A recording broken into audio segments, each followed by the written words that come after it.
Hola, ¿qué tal? Otra emisión más de Transfilosofía. Ya estamos en la recta final. Filósofas del siglo XX. Ya se va a acabar el libro. Ya se va a acabar el tema. Ya no va a ser aburrido. Creo. No sé si ya se había vuelto muy tedioso. Y pues bueno. El día de hoy vengo un poco con desánimo. Porque cada vez entiendo menos a las personas.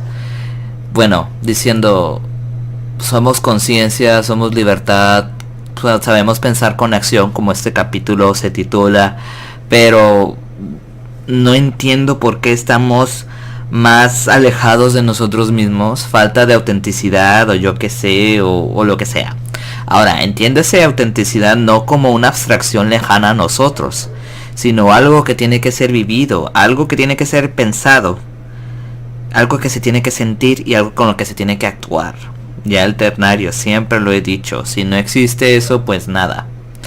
Entonces, pues, por ejemplo, es conflicto que no he podido resolver desde la universidad. Yo sé que algunos que me conocen y me sintonizan saben que yo estoy en contra totalmente en que los animales sean sustitutos emocionales de los seres humanos, llamándoles perrijos, ese tipo de cosas. Voy a ahondar este tema en este programa porque pienso yo que tengo la libertad de hacerlo, pero lo haré solamente, única y exclusivamente en la web. Pienso yo que no lo voy a subir, por lo menos a Facebook no lo pienso compartir porque mucha gente se ofendería, ¿vale? Ahora, ¿a qué voy a esto? Como vamos a ir concluyendo ya con las filósofas y con esta aventura del pensamiento, me vengo a unir a esto, ¿no? O sea, ¿ustedes creen que en la época del siglo XX, que se dieron los dos grandes acontecimientos que cambiaron la historia de la humanidad para siempre, que sería la Primera y la Segunda Guerra Mundial, tendrían que ocuparse por perrijos, si me ofendió por decirme esto, si me ofendió por decirme aquella? Claro, el racismo, el nepotismo y todo eso fue parte de esta época, pero preocuparse ahora sí, como dirían, por pendejadas, no había tiempo para ello. Pues bueno, ya dicho esto, hay que entrar en materia. La primera, puras headwinds aquí, dice, bueno, pensar y actuar, la filosofía del siglo XX. Hedwig Conrad Marx fue una de las filósofos más importantes de la época. Bueno, en la filosofía de Conrad influyó mucho Husserl. Ella había asistido para estudiar con él. Influyó en su método, que fue la fenomenología, que dice, la palabra fenomenología, del griego phenomenon, se traduce literalmente lo que aparece. Todo lo que es se nos aparece a las personas de una manera determinada. Husserl se propuso la tarea de aproximarse a las cosas tan libre de prejuicios y de ideas preconcebidas como fuera posible. O sea, las cosas en sí, para esta filósofa influida por Husserl, que fue el de la fenomenología, las cosas tenían que ser tal cual, sin distorsiones, ¿vale? Entonces, dice, después iba llevando a cabo sucesivas eliminaciones de elementos accesorios. Fue hasta reducir la cosa misma a su unidad esencial. La fenomenología es una manera de pensar que tiene la finalidad no de dejar huella en los objetos, sino de escuchar en ellos alguna cosa. Esto aplica a ámbitos más diversos. Bueno, la fenomenología, por ejemplo, nos ponían un ejemplo en la escuela en filosofía, que decían que la caída de un árbol, sí, el árbol se puede haber caído lejos, pero si tú no lo escuchaste o no lo viste, para ti no existió tal acontecimiento, porque tú no lo percibiste, porque tú no lo viviste. O sea, la fenomenología es estar en contacto tal cual con las esencias de las cosas, ¿vale?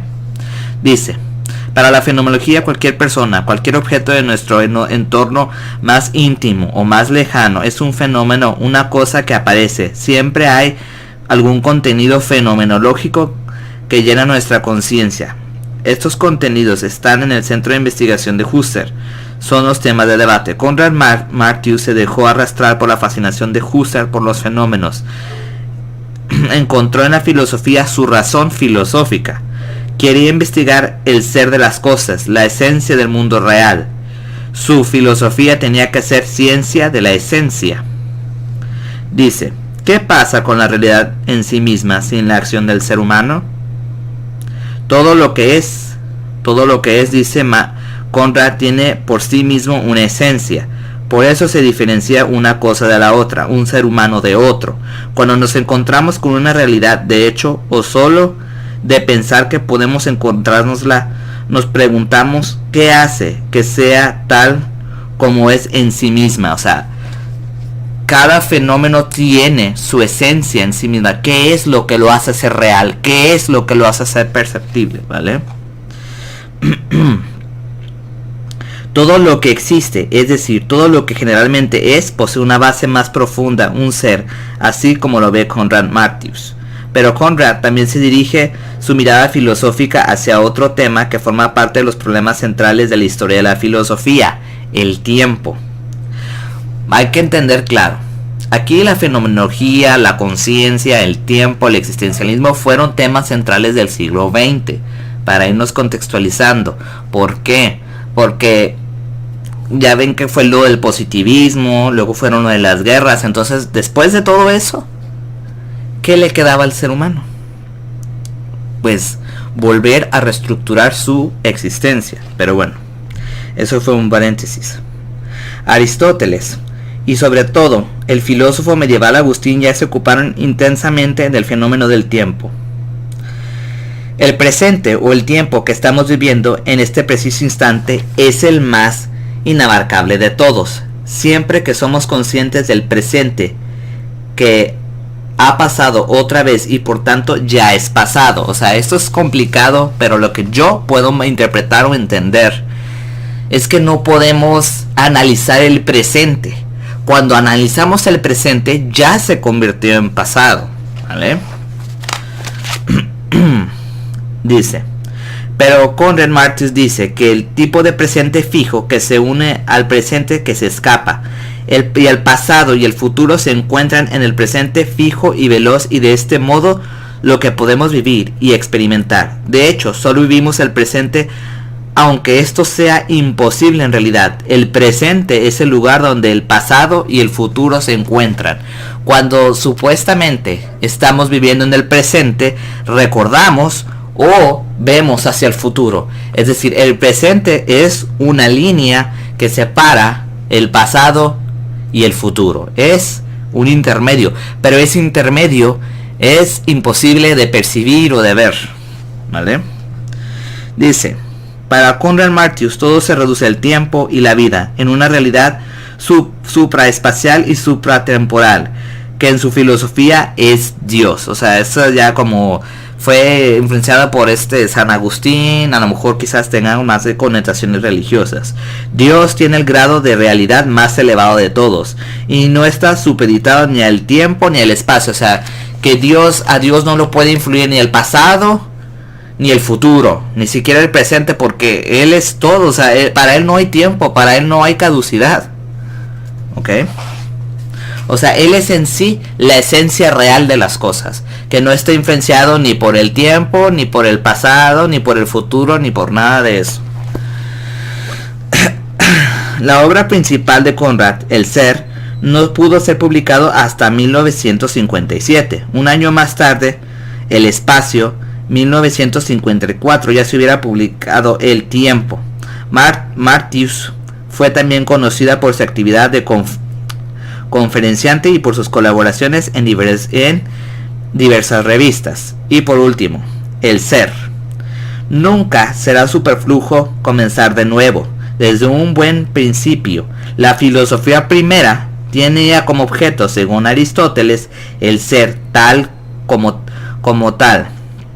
Aquí me recuerda un poco Heidegger, que decía que el ser fue mancillado o olvidado, no recuerdo muy bien, por Aristóteles. Entonces Heidegger toma el ser. Pero bueno, ahorita no vamos a hablar de Heidegger, aunque sí va a tener mucho que ver con una cierta filósofa que veremos ya casi al final de este episodio. Como ya había dicho, las filósofas del 19 y del 20 se dividían en dos partes, porque eso es el más largo, porque aquí hubo más influencia, hubo más aportaciones de su obra, pero aún así seguía habiendo misoginia por parte de estos filósofos, sí, porque no las dejaban pues florecer, aunque Hannah Arendt y Simón, ellas fueron diferentes.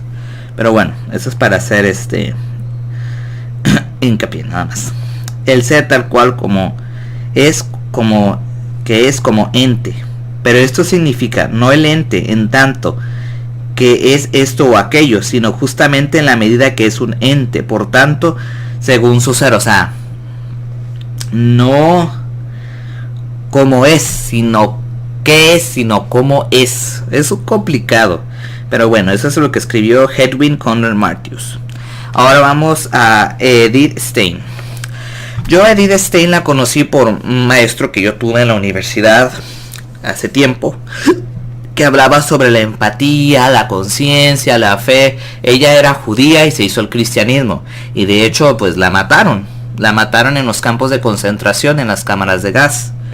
Como vuelvo a recapitular, este tiempo fue muy importante. Después de la ciencia, de pensar que el ser humano podía dominar todo, y bueno, tuvo que volver a regresar a hacer una introspección de su propia existencia. Bueno, Edith Stein, aunque sea Edith Stein fue amiga de Conrad. Dice, aunque quizás es lo más por las circunstancias de su vida y su muerte violenta en un campo de concentración que por su filosofía. ¿Vale? Stein era muy exigente consigo misma. A ella no le gustaban las cosas chiquitas. Ella era muy estricta en su filosofía. De hecho, ella estudió con Husserl, pero pues no le daba el lugar que ella quería porque era mujer. Entonces pues ella empezó a hacer sus investigaciones aparte, bueno, junto con su amiga, con Conrad. Vale, dice, en 1916 defendió su tesis doctoral. Obtuvo la nota máxima, summa cum laude, no sé cómo se pronuncia bien. Fue un enorme éxito para ella, al cual tuvo que añadir el hecho de que pasara a convertirse en la asistenta de su admirado profesor, Husserl. Cabe decir que Husserl tenía por costumbre escribir en sus textos en el llamado método grafiado. Edith Stein tenía que traducir los textos y hacerlos accesibles para todo el mundo, lo cual no era sencillo.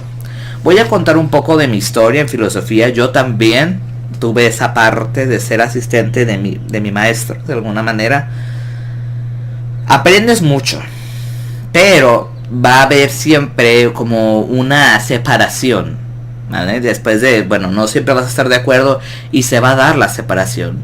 Es muy poco cuando eso es el maestro discípulo, esa unión por siempre, no siempre se va a dar, ¿ok? Entonces, para entender un poquito más esta situación. Pero Husserl pensaban lo mismo que la mayoría de los profesores. No es una cosa apropiada para las mujeres. El ideal de feminidad era todavía una mujer hogareña, no la científica. Stein protestó incluso en el Ministerio Prusiano de Ciencia y Arte y Cultura, pero no tuvo éxito. En 1918 tenía que dejar de malgastar sus energías en un trabajo menor y dejó el humilde trabajo con Husserl para volver a empezar con fuerza a hacer sus propias investigaciones filosóficas. En 1922 Stein se convirtió a la fe católica, aunque su amiga Conrad era cristiano, ¿vale? Además de sus estudios filosóficos en una escuela femenina en Esperia, lo dejó en 1931. Dejó esta actividad temporalmente para dedicarse completamente a lo que es filosofía. Se tomó cada vez más serio la actividad de pensar de manera rigurosa. Es lo que yo decía de cada rato. O sea, que ella quería más, quería hacerlo más difícil. No, pues estar ahí pues nada más a la merced de Husserl y que se sintiera muy cómodo y le transcribiera los textos. Eso también me querían poner a hacer a mí, pero pues no. O sea, al final yo en mi situación Sí obtuve conocimientos, pero al final no te queda mucho porque te desvinculas, aunque sí tienes influencia de tu profesor, como que ya dejas eso de lado. Pero bueno, más rigurosa, dice: en esto no hay que pensar en una analogía como cualquier otra ciencia. Significa que la filosofía no es una cosa del sentimiento, ni de la fantasía, ni del entusiasmo que vuela muy alto, ni en la opinión personal, de una cuestión de gustos, por decirlo de alguna manera, sino es una cosa de la razón que se investiga serena y seriamente. Si viera Edith Stein cómo se manejan las escuelas de filosofía, que la mayoría es por cosas políticas y por gustos y por maneras de pensar, más que por la razón y la seriedad que se le debe dar a esta actividad tan bella que es el filosofar. O sea, te quedas pensando de qué pedo, o sea, no tiene esta seriedad. Pero bueno, seguimos. Dice, significa, bueno, eso ya lo había leído. En una de las ocasiones Edith Stein investigaba, era el intento de explicar la religión desde la razón. Además confrontaba la fenomenología con la de Tomás de Aquino. Bueno, aquí está parte de su vida. Esto es muy importante. Ella era de origen judío y se dio lo de la Segunda Guerra Mundial. Entonces pues a ella la capturaron y pues ya sabemos, ¿no? La mataron por ser de ascendencia judía. Bueno, ya vamos a ver más sobre esto. Murió en 1942 en las cámaras de gas junto con su hermana en Auschwitz. En su tesis doctoral, Edith investigó el tema de la empatía. La pregunta básica que se formulaba era: ¿conozco a las otras personas y a mí misma? El segundo tema que le ocupó fue la diferencia entre la sociedad y comunidad. Esto es muy importante. Ella destacaba más bien la comunidad más que a la sociedad. ¿Por qué? Dice, en cambio, hay un sujeto, toma al otro también como sujeto y no está frente a él, sino que vive con él, y ahí así construyen la comunidad. O sea, el sujeto no ve al otro sujeto como objeto, sino como un igual. Entonces por eso pueden construir la comunidad. En cuanto a la empatía, por ejemplo, dice, bueno, eso no dice mucho, nada más dice que si yo conozco al ser, ¿vale? A partir de esta distinción, Stein elaboró una imagen muy negativa de la sociedad. En esta, según su opinión, un individuo no toma al otro seriamente como una persona de verdad, sino que lo trata como si fuera una cosa o un objeto. Y esto es muy importante. ¿Qué pasa ahorita con Facebook? ¿Cómo tomamos a las personas? ¿Cómo prostituimos nuestra existencia? Somos objetos nada más. De me divierte, de me emociona, de me entristece, de me enjaja. Es algo muy raro, miren. Cuando comparten así, que ay, pobrecito animal, que hay pobrecita gente, que está pasando, que no sé qué, en eso se queda. No hay acción. Y esto me recuerda a un libro que leí del enjambre digital, del panóptico digital, bueno, sí, del enjambre digital, no me acuerdo muy bien, pero era de este surcoreano que hace este tipo de críticas. O sea, ya no hay una acción. Es decir, yo voy a ayudar a la persona, voy a ir más allá de las redes y hacer una acción. Para mí es un objeto, para mí me tiene que transmitir una emoción nada más. Y bueno, haciendo una analogía ahora sí de lo que está diciendo Stein, ¿vale? Ok, dice ya habíamos dicho, ¿no? La comunidad, que es lo más elevado, es la que se compone de miembros libres y la que se tiene unida por un motivo y un sentido vital interior. Las redes sociales han matado esa parte del ser interior, de la causa real, de por qué yo estoy en un cierto grupo. ¿Por qué? Los grupos de Facebook generalmente son de las óperas de jabón llamadas series de Netflix, o de un fandom, o de un tema de conspiración en su mayoría, o de discutir lo impolíticamente correcto. Pero esas no son causas reales para decir, mira, yo no estoy de acuerdo con esto, o con esta injusticia, o con esta falta de empatía, hay que hacer una comunidad para poder hacer algo. No, eso no existe, ¿okay? Dice, el pensamiento filosófico de Edith Stein no varió después de su entrada en el convento. Ella estuvo en un convento. Continuó profundizando en los mismos temas, la conciencia del ser humano, la empatía y la vida en comunidad. El concepto de empatía lo amplió en la dirección de la fe. Una persona no solo tiene el poder de ponerse en el lugar de otra, sino también es posible la empatía con la vida y la muerte de Cristo. Ella tomaba el ejemplo pues de Jesús, que murió en la cruz por todos los seres humanos, ¿vale? Edith Stein ponía ahora su filosofía en manos de la teología. El ser humano, para Stein, es un ser arrojado al mundo, es decir, se encuentra en el mundo y tiene que oponerse a ese estado mediante una actividad. Arrojado al mundo no solo fue utilizado por Stein, lo encontramos en el pensamiento de Sartre y de Heidegger, pero para estos pensadores de los que hablaremos más adelante, el simple hecho de haber nacido, la existencia pura, es lo primero que percibimos los humanos. Ellos, al igual que Stein, utilizaron el concepto de arrojado al mundo, nada más que aquí viene en alemán, pero no sé cómo pronunciarlo, para este hecho. El ser humano, que se da cuenta de este estado de ser arrojado al mundo, empieza a reflexionar sobre ello y a buscar su sentido de la vida. Esto dice Sartre, que el ser humano es libre, o sea, está condenado a ser libre. ¿Qué vas a hacer con esa existencia? ¿Qué vas a hacer con tu existencia? ¿Cómo vas a tomar tu existencia? ¿Cómo vas a hacer conciencia de esa existencia? ¿Y cómo vas a llevarla a cabo? Por eso había dicho que el siglo XX era una de las filosofías más prominentes, el existencialismo. Pero bueno, dice: al principio no sabemos ni tan solo cómo hemos venido a este mundo y para qué podría ser bueno en general. Stein estaba convencida de que las personas no pueden encontrar un sentido a la existencia solo en ellas mismas. Necesitan a Dios. Escribió sus pensamientos sobre la relación entre Dios y el ser humano en su libro Ser finito y ser eterno. No fue publicado hasta 1950. Stein intentó unir el pensamiento moderno con la doctrina de la fe cristiana. El ser humano libre que se encuentra primero solo y abandonado en este mundo necesita relacionarse, pero esta relación primero tiene que ser con Dios, ¿vale? Busca la compañía de otras personas y busca la compañía de Dios. Fíjense, esto es muy interesante. Yo lo venía diciendo yo desde mis páginas, desde mi red personal. Nosotros los seres humanos decimos, ay, ya, buscamos ahorita el individualismo. Ya déjalo ir, no hagas nada, no soluciones un conflicto.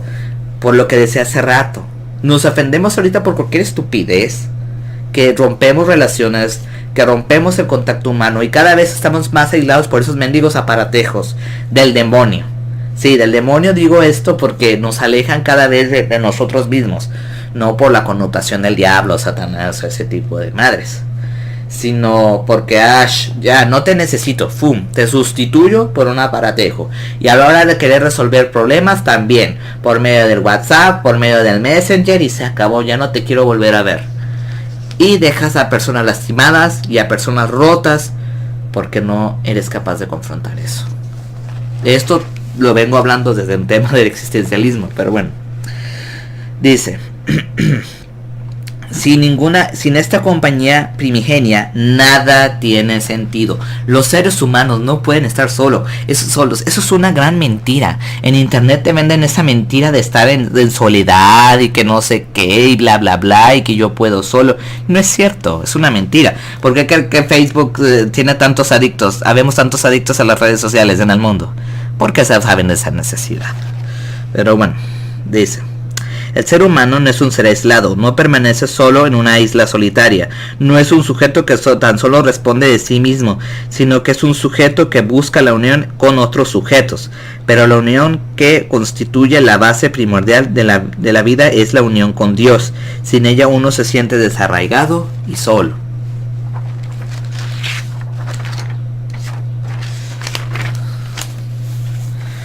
Y ya, extrayendo su parte del un fragmento de su libro Ser finito y ser eterno.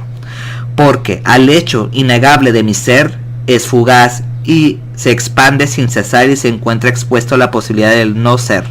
Le corresponde otro hecho también innegable y yo, a pesar de esa fugosidad, soy conservado en el ser de un instante al otro. En fin, en mi ser efímero, yo abrazo un ser duradero. Yo me sé sosteniendo y este sostén me da calma y seguridad, o sea, es Dios. Ciertamente, no es la confianza segura de sí misma del hombre, que con su propia fuerza mantiene de pie sobre un suelo firme, sino la seguridad suave y alegre del niño que reposa sobre un brazo fuerte, es decir, una seguridad vista objetivamente no es menos razonable.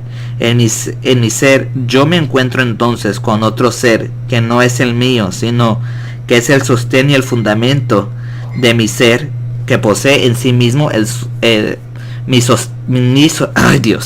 sí mismo ni sostén ni fundamento. A ver, voy a volver a leer porque como que me trabé, no lo entendí muy bien esta cita. A ver, vamos a ver.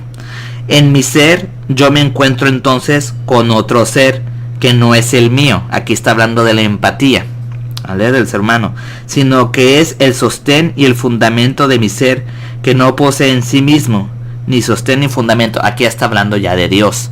Primero, bueno, tenemos el sostén o el fundamento con otros seres humanos, y también tenemos el sostén y el fundamento con Dios, según Edith Stein, ¿verdad? Que ella era creyente. Ok, vamos a ver. En fin. Bien. Ahora vamos a pasar a Simone Weil. Otra judía del siglo XX convertida al cristianismo fue la francesa Simone Weil. Bien. La filósofa, según Weil, estuvo orientada desde un buen principio a la práctica, o sea, a la acción. Ok. Su pensamiento era un pensamiento realista, más que idealista. Y es que pasa un montón de su vida. Como dije, yo no ando revisando su vida. Nada, porque tardaría años. Es mucho. El pensamiento de Simone Weil estuvo íntimamente ligado a la práctica. Después de haber trabajado en la fábrica, empezó a reflexionar intensamente sobre la esencia de la dignidad humana. El recuerdo de las humillaciones que había visto sufrir a los trabajadores ya no iba a abandonarla jamás. ¿Cómo pueden soportar esta situación y aún así desarrollar en ellos alguna forma de libertad? Para Weil, los trabajadores están desarraigados. La palabra desarraigo es, a su modo de ver, más radical que el concepto de alienación que utiliza Marx. Su crítica a Marx la resumió en 2 artículos. Nos dirigimos hacia la revolución proletaria y reflexiona sobre las causas de la libertad y la opresión social. Déjenme, bueno, les digo que esto de las redes es muy invasivo, pero bueno. Contra el desarraigo descrito por Simone Weil solo ayuda otro arraigo. Un primer paso es la capacidad que tiene cada ser humano en sí mismo, pensar. No obstante, no hay nada en el mundo que pueda impedir la sensación del ser humano de haber nacido para la libertad. Nunca, pase lo que pase, podrá soportar la esclavitud, porque piensa. Pero, ¿en esta sociedad pensamos? ¿En esta sociedad posmoderna pensamos? No, pienso que no, o sea, con lo que ya había dicho hace rato, o sea, nuestra existencia es tan endeble, o sea, nuestra existencia es tan efímera, no lo sé, no tenemos bases, entonces nos agarramos de cualquier cosa, de cualquier ideología, ahora más que nunca, y sin tener un control sobre nosotros mismos. Pero en fin. Para la filósofa, en un principio todavía no tiene claro cómo puede producirse este arraigo. No fue hasta después de su intenso encuentro con el cristianismo en Portugal que vio claramente dónde podía ser la respuesta a esa pregunta.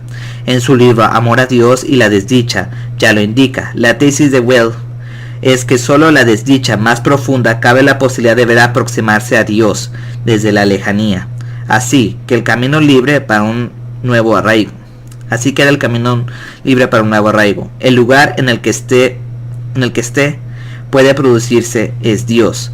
Pero es necesario que el ser humano supere su dependencia del yo. Debe estar completamente vacío para concentrarse en Dios. Entonces cobra importancia una segunda cosa, la atención. La atención es la forma más grande e insólita de generosidad. Esto es muy importante. Esto es muy importante porque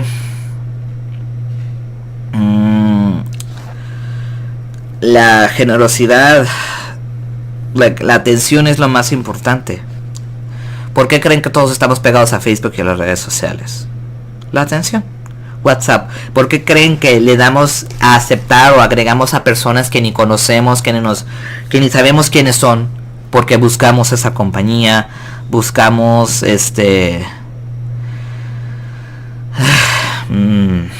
pero bueno, no sé. Es que ahorita me están hablando y la verdad es que me frustra que me estén hablando ahorita por Facebook. Le voy a poner que me espere, que ahorita no tengo tiempo.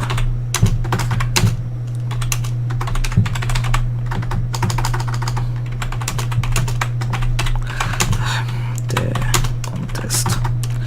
Esto es lo que a mí me molesta y me frustra, que me quiten la atención de lo que estoy. ¿Ven? O sea, yo ahorita le contesto a este muchacho. Bueno, ¿en qué iba? En la necesidad de atención. Es el más grande de la generosidad. O sea, es eso, darle atención a las personas. Me desconcentraron, pero bueno. En muy pocos espacios se produce el fenómeno de describir que las cosas y los seres existen. Bien. Simone Weil dirigió la mirada hacia el exterior y hacia el interior de sí misma. Observó atentamente tanto el corazón humano como en el mundo. Y en los últimos años de su vida se interesó también por la mística. Su lúcido compromiso social y político ante los asuntos de la sociedad no disminuyó jamás. Según su opinión, una vida espiritual tiene que poder responder en la realidad cotidiana. Es fácil pensar, como alguien dijo, que esta mujer con sus elevadas exigencias y dureza excesiva consigo misma se ve vuelto loca. Como está Edith Stein. Simone Weil siempre intentó, quién sabe, quizás sea una brizna de locura, no habría conseguido ligar tantas cosas en su vida. Fue de las pocas personalidades de la historia de la filosofía en quien teoría y práctica mantuvieron la balanza y el equilibrio perfecto. En su caso, como en ningún otro, vida y obra van inseparablemente unidas. Simone Weil siempre intentó aunarlo todo con el pensamiento, no dejar nada de lado. La ética siempre fue su objetivo principal. Lo que esta última denominaba empatía, lo que Edith denominaba empatía, ella le decía arraigo. En su obra principal, El arraigo, lo escribió en 1942 y 1943, El arraigo.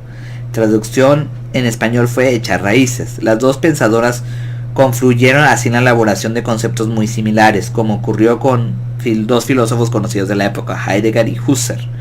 Como estos, ellas no partían de un yo fuerte que viviera aislado del mundo. El ser humano siempre vive en un entramado de relaciones, nunca está completamente aislado, siempre va a vivir en relación con los otros. Fíjense, hay un fenómeno muy interesante de los youtubers que he visto. Uno que se llama Hiding in My Room, Daniel Lord, y uno que se llama Vegano y Antisistema. Dicen: yo no necesito de personas, no necesito de amigos, no necesito de nada de esto.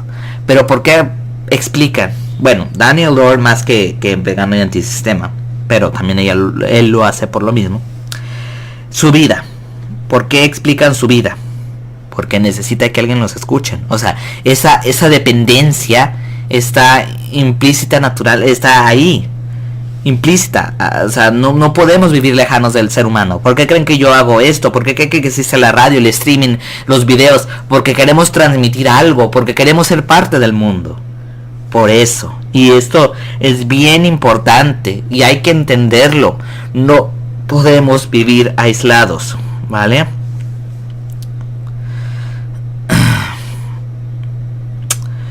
Pero bueno.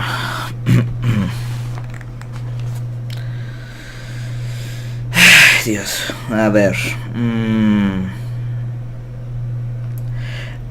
Aquello en lo que estas filósofas se distanciaron de sus colegas masculinos fue, por un lado, la acción y por otro, Dios, ¿ok?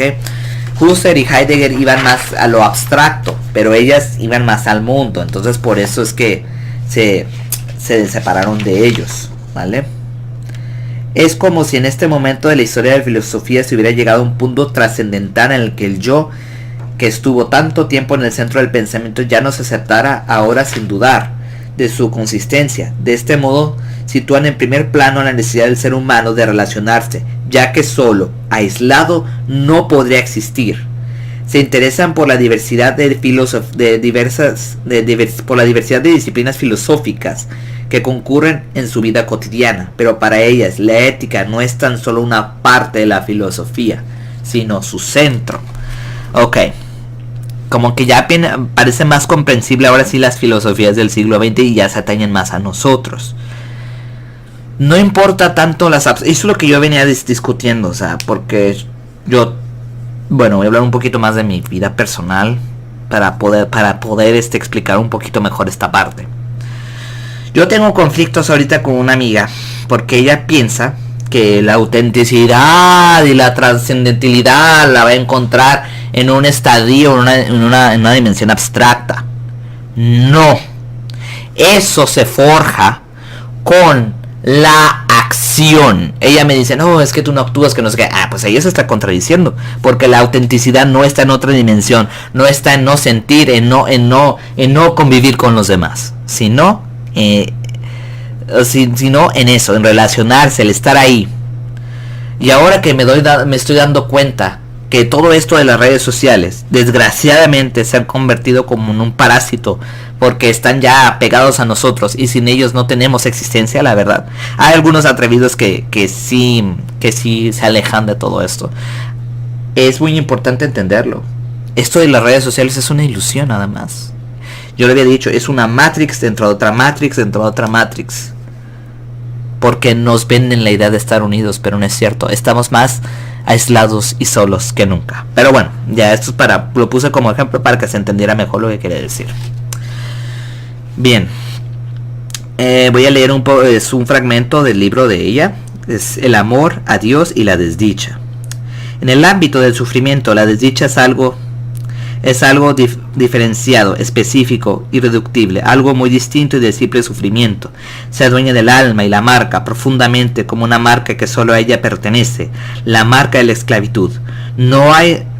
Solo hay una verdadera desdicha, si el acontecimiento que se ha adueñado de una vida y la ha desarraigado la alcanza directa o indirectamente en todas sus facetas, social, física, psicológica. El factor social es esencial. No existe realmente una desdicha donde no se produce la degradación social en alguna de sus formas o inconsciencia de esa degradación. Es decir, siempre nos va a afectar a todos porque somos somos uno. Pero ya explicaré esto de la unidad algún día, ¿vale? O sea, tenemos diferencias, pero al final llegamos al absoluto, queremos aspirar al absoluto. Y eso es lo más chistoso. Que decimos que queremos estar aislados del mundo, pero al final queremos llegar al absoluto. Pero bueno. Bien, vamos a pasar quizás a una de las filósofas más reconocidas, Hannah Arendt. Hannah Arendt fue quien estudió la banalidad del mal, vivió lo del totalitarismo, lo analizó y todo esto. Y no era una filósofa quizás demasiado amable con la sociedad. Tal vez ella era muy amable con su familia, pero no tanto así. Fue muy dura, fue muy estricta. Esto lo leí más bien en la revista Letras Libres, o sea, repasando un poco de su vida. ¿Por qué digo esto? Porque Hannah Arendt fue de las pocas filósofas que vi en la academia cuando yo estuve en filosofía. Bueno, vamos a pasar a ella. Ella estuvo con Karl Jaspers. Karl Jaspers es un filósofo que ha influido en mi vida, porque yo estuve con un maestro que estudiaba Karl Jaspers, también puedo decirlo. Fue amante de Heidegger. Estoy pasando esto rápido porque son muchas cosas, pero bueno. Vean, vamos a ver. Ya para pasar a su filosofía, al tema central de ella. La filosofía llamó a esta capacidad de comenzar de nuevo, natalidad, pero hay una segunda idea que se relaciona con la natalidad y la pluralidad. Con ella, Arendt se refiere al hecho de que las personas son básicamente diferentes y precisamente en este ser se fundamenta su esencia. Arendt no se vale de lo que es un ser humano general, de lo que es igual en todas las personas, sino de su diferencia. ¿Por qué? Porque cuando fue lo de la Segunda Guerra Mundial, pues lo de la raza y la raza única, la raza aria. Entonces pues no, güey, o sea, siempre va a haber diferencias, ¿vale? ella estuvo influenciada por el pensamiento de Agustín también. Dice, los seres humanos están en condiciones de atreverse constantemente a comenzar de nuevo, es donde viene la natalidad, del mismo modo que en la historia con las mayúsculas era necesario prestar atención para saber cuándo el tiempo estaba maduro para el nuevo comienzo. Sabemos que San Agustín pues fue una persona pues rebelde, le gustaba hacer sus cosas y así, después se convirtió en santo y bueno, fue como un renacer, y es lo que decía Arendt. Bueno, ya. El tema principal que ocupó Arendt tras la guerra fue el desarrollo del totalitarismo, que expuso en su libro Los orígenes del totalitarismo en 1951. Esta obra originó gran polémica, ya que establecía comparaciones entre el fascismo y el comunismo, dos modelos que eran considerados antagónicos. Posteriormente, un punto de reflexión decisivo en su reflexión fue el proceso de Adolf Eichmann en 1960, cuando fueron los juicios del Holocausto y todo esto. Dice, Arendt escribió un libro sobre el proceso de Eichmann en Jerusalén, un estudio sobre la vanidad del mal.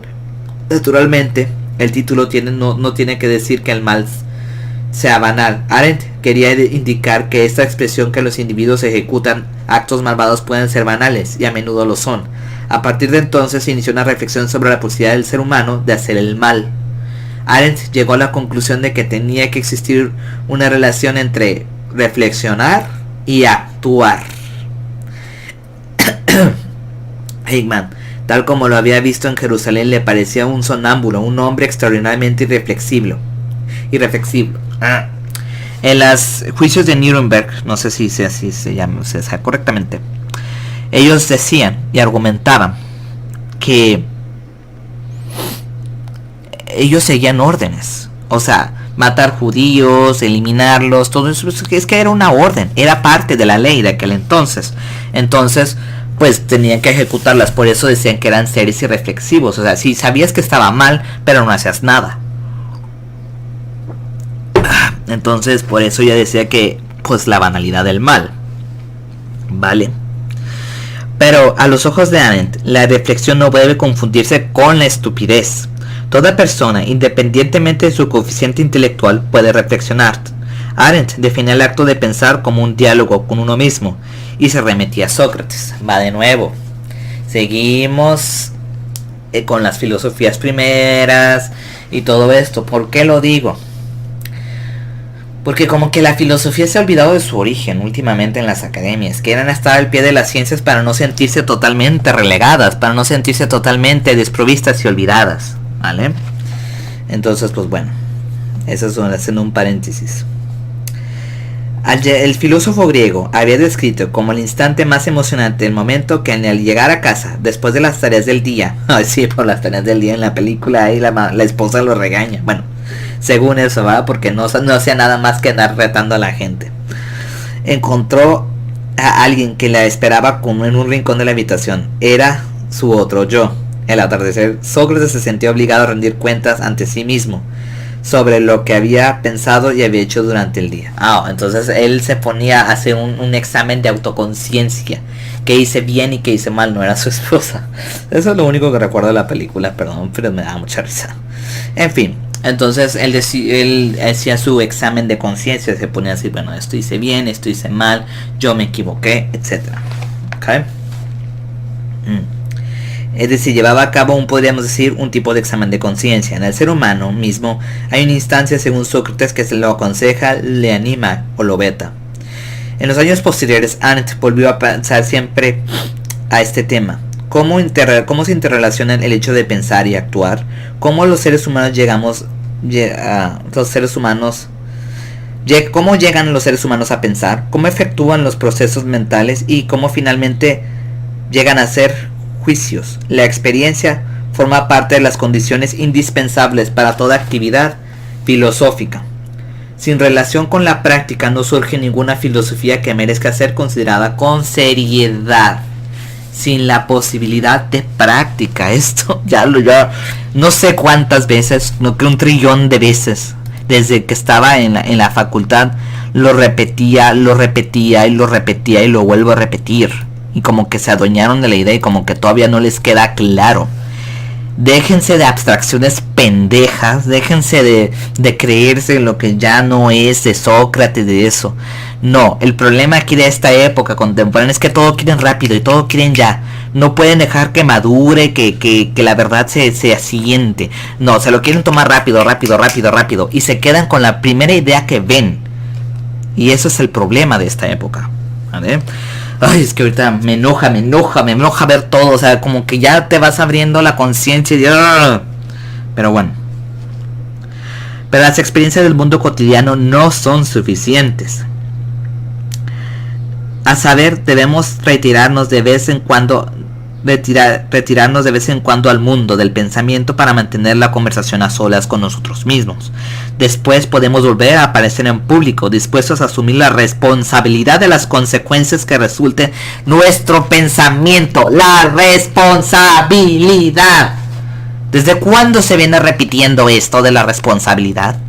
Desde que nació la filosofía, desde que nació el pensamiento, desde que nació el ser humano. ¿Dónde chingados está la responsabilidad? ¿Dónde nos hacemos responsables? ¡Nunca! Siempre le echamos la culpa a los otros. Ay, es que fuiste demasiado ofensivo. Ay, es que no me gustó cómo hiciste la mano. ¿Qué? O sea, no. Es la puta responsabilidad. No somos capaces de pensar. Y yo lo digo por mí, porque digo, ay, echarle la culpa a los otros de mis desgracias. Sí son factores y actores, pero a veces uno la caga. Y hay que hacerse uno responsable. ¿Vale? Ay, ya me emocioné, pero es que cuando leo esto siempre me pasa lo mismo. Ok. Arendt escribió sus obras estrictamente filosóficas ya de mayor. Publicó La vida del espíritu, Pensar, la vida y del espíritu y la voluntad. Su tercer libro iba a tratar sobre la facultad de juzgar, pero no pudo terminarlo. Para Arendt los intervalos eran siempre decisivos. Esto era válido para sus relaciones y también para su trabajo. Dirigió su mirada a lo que sucedía entre los individuos en el ámbito privado y en el público. Del mismo modo, no contemplaba el hecho de pensar como algo que tiene lugar en el interior más profundo del ser humano, sino que veía la conciencia como un lugar para entablar una conversación con uno mismo, para responder los hechos y proyectar los futuros. O sea, no es como... La conciencia ya la veía como un cuarto de reflexión, como un estar en soledad, no tanto como un estadio o una dimensión que el ser humano, como muchos filósofos lo habían planteado, tenía que llegar, sino como, bueno, decir, en esto sí lo hice bien, en esto la cagué, en esto tengo que mejorar, en esto estoy muy bien y así, ¿vale? Dice, pensar, querer y juzgar eran los temas filosóficos de Hannah Arendt. Siempre insistió en el que las personas deben plantearse también las preguntas que no tienen respuesta. Para ella el ser humano es un ser pensante y debe pensar hasta los límites de lo que se pueda pensar. Siempre estar ejerciendo el ejercicio del pensamiento, siempre estar pensando, siempre. Como yo digo, yo no me trago y no me voy a tragar esa idea de que los animales puedan sustituir al ser humano. Mira, claro, cuando te sientes muy solo, un perrito, algo sí puede ser tu compañía y todo esto, pero cuando tú quieras relacionarte con alguien, como lo veíamos con las filósofas anteriores, eso no va a poder ser posible. Pero bueno, eso es lo que yo pienso, ¿no? Y lo vuelvo a decir, y es un tema que a mí no me va a caber nunca. Según la opinión de Arendt, filosofar es una necesidad básica del ser humano. Filosofar es una necesidad básica. ¿Y por qué creen que nos han quitado esa necesidad básica del filosofar? Para estar alienados, para tener control sobre nosotros, para darnos soluciones rápidas. Porque es lo que yo decía hace rato con un amigo que fui a comer. Les decía, mira, las series, las redes sociales, el único objetivo que tienen en realidad es hacer la vida menos miserable en la esclavitud y en el control en el que vivimos. Nada más. No tienen otra cosa de decir, bueno, sí hay series que invitan a pensar, pero como remontándonos a la pirámide de la Maslow, haciéndolo algo más psicológico. Si no tienes para tragar, mucho menos para pensar. Tienes que cubrir primero lo que son las necesidades fisiológicas para pues siquiera trascender a lo que es el pensamiento más básico. Y es lo que Es lo que está pasando. O sea, si tú no tienes con qué mantenerte, ¿cómo chingados vas a pensar en filosofar? Ok, desde la educación. Si la gente, si desde la primaria, si la filosofía fuera accesible para todos, porque filosofía para niños hay, pero solamente quien pueda pagarlo, por supuesto, en los colegios. Pero de ahí en fuera, filosofía no se imparte en las escuelas públicas. Y fíjense que esto es lo más raro, porque ya se va a acabar la hora, pero bueno, yo voy a seguir, no sé si el señor Isaac no se moleste porque bueno, no, pero esta vez es que sí me molesté, porque sí estoy muy molesto con todo esto, y la verdad sí tenía que sacarlo y tenía que poner mi pensamiento. O sea, si no tienes para tragar, ¿cómo vas a pensar? Punto. Por eso es que en México no hay dedicación a las humanidades, porque la consideran un vicio, como un lujo, como de marihuanos, porque primero hay que comer antes que pensar. Pero bueno. Dice, las preguntas, citando a Arendt en su libro La vida del espíritu y el pensamiento. Las preguntas que nacen de nuestra sed de conocimiento nacen de la curiosidad por el mundo, del deseo de investigar lo que ofrece el aparato sensorial. La necesidad de ser un buscador, de un buscador real, no pretencioso, con el ego alto, no. Es para llevarlo a la práctica, a la acción, como yo estoy intentando hacer con este humilde programa. Humilde porque no soy una persona sabia ni nada por el estilo, yo no me considero así, yo soy un eterno aprendiz. Porque cuando uno aprende el oficio de la vida ya está listo para morirse, diría un viejito. Pero bueno. Las interrogantes que emergen del deseo de saber pueden en un principio ser respondidos por la experiencia y el razonamiento del sentido común. Están expuestos al error emanable y de la ilusión del mismo modo que las percepciones y las experiencias sensibles.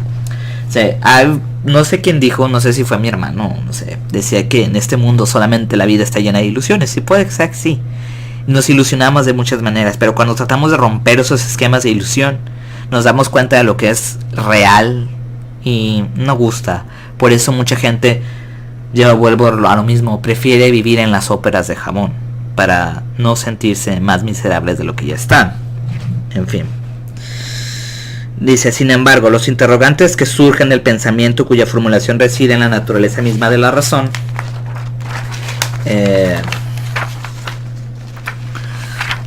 las cuestiones de significado no pueden ser contestadas por el sentido común ni por la ciencia.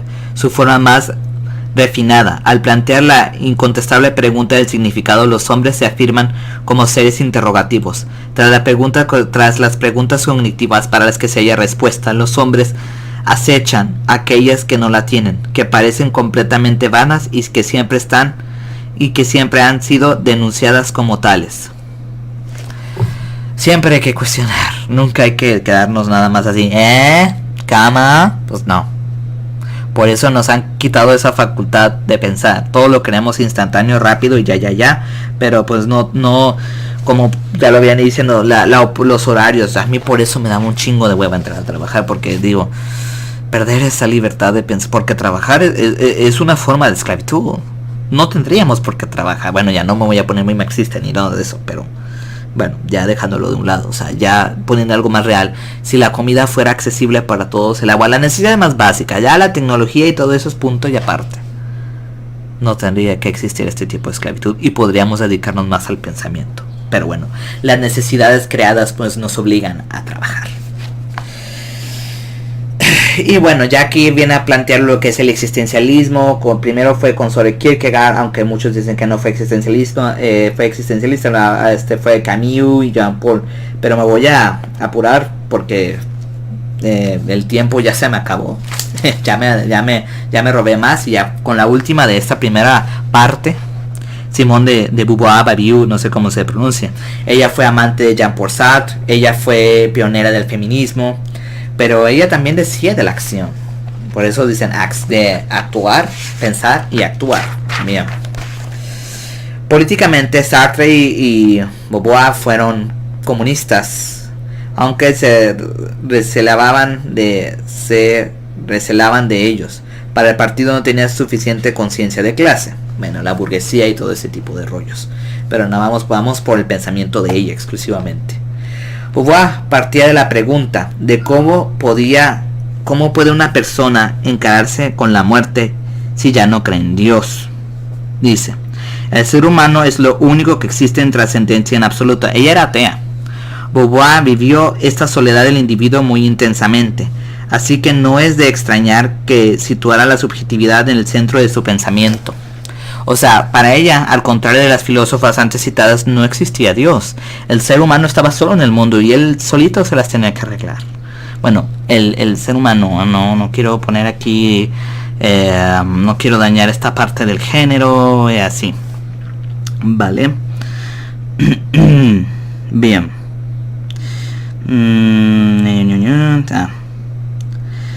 Dice, opina que el yo es el eje alrededor de cual gira todo lo demás. Nada es si no se percibe. Se trata de una postura completamente diferente a la de Hannah Arendt. Por ejemplo, Simone de Beauvoir tiene una relación más distanciada con los demás. Si prescindimos del estrecho vínculo con Sartre, la existencia del otro siempre es para mí un peligro, y no podía decidirme a mirarlo con franqueza a los ojos.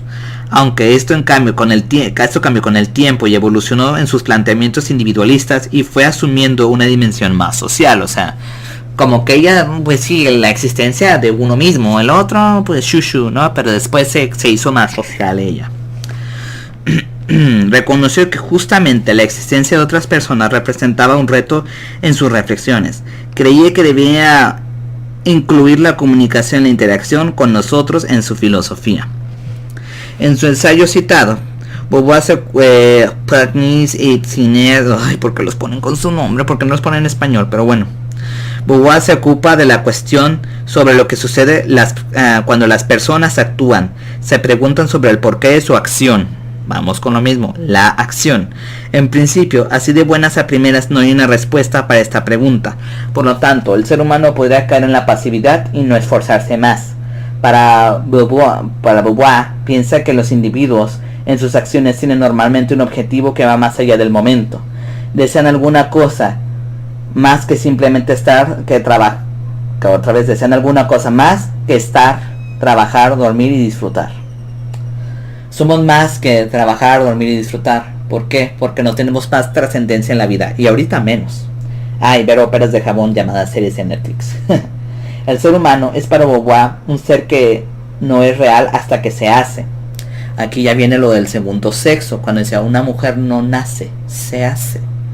Cazar, pescar, hacer instrumentos, escribir libros no es disposición, no es una huida, sino que son movimientos en dirección al ser. El ser humano hace para ser. Por otro lado, también lucha contra la injusticia social. Tiene que formar parte de la actuación llena de sentido.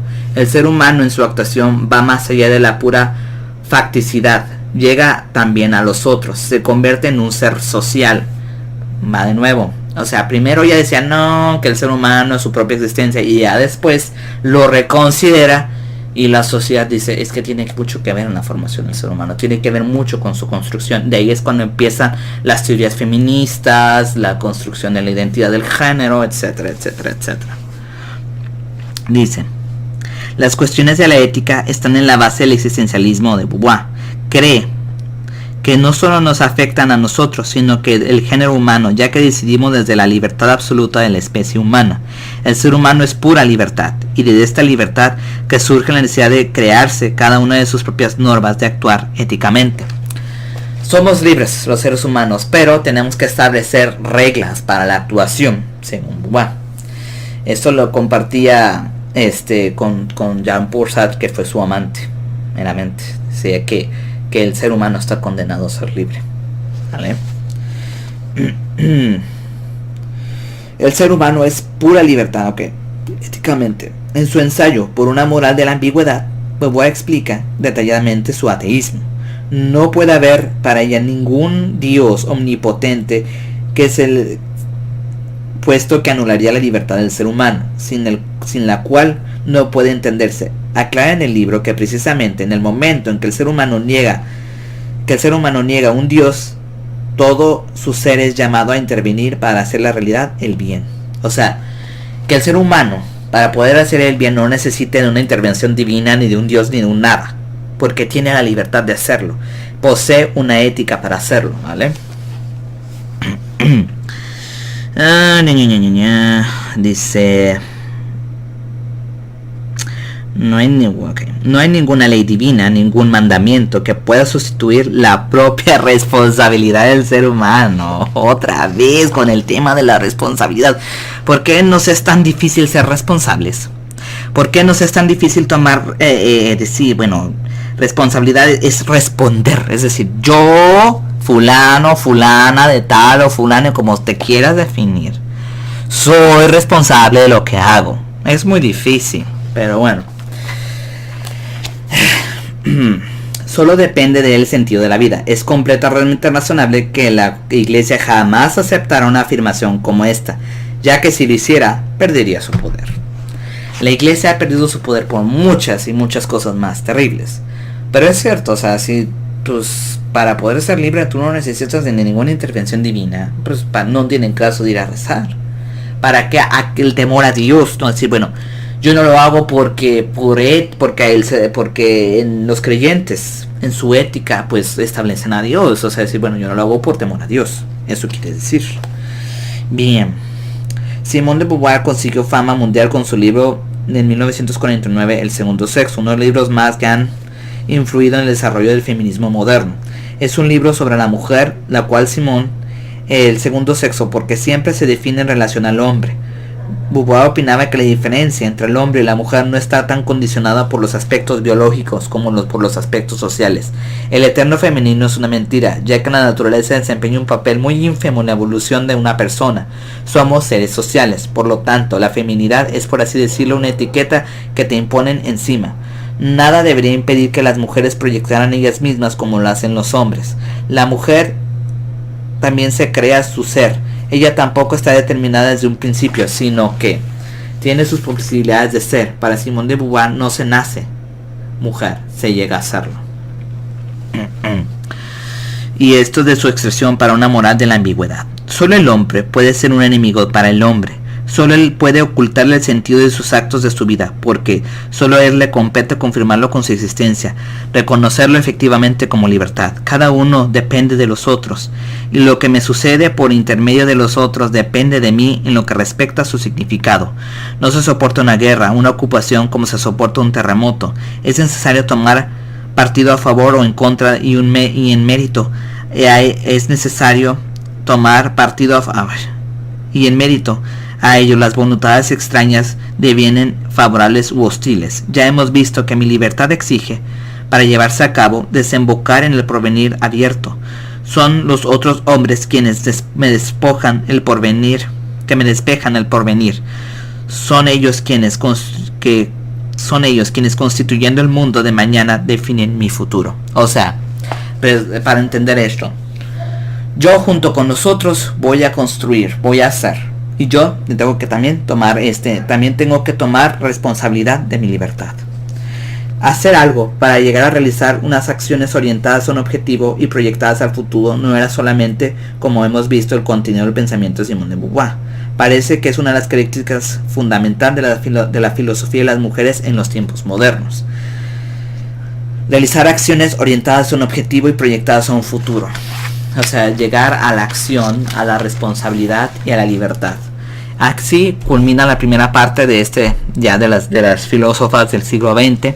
Ya me pasé 11 minutos. Espero no haber robado tiempo de alguien más.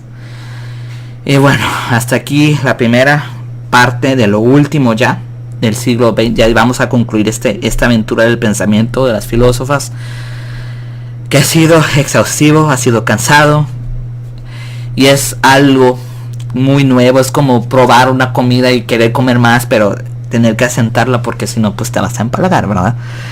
Y pues nada, nos vemos en otra emisión. Hasta la próxima.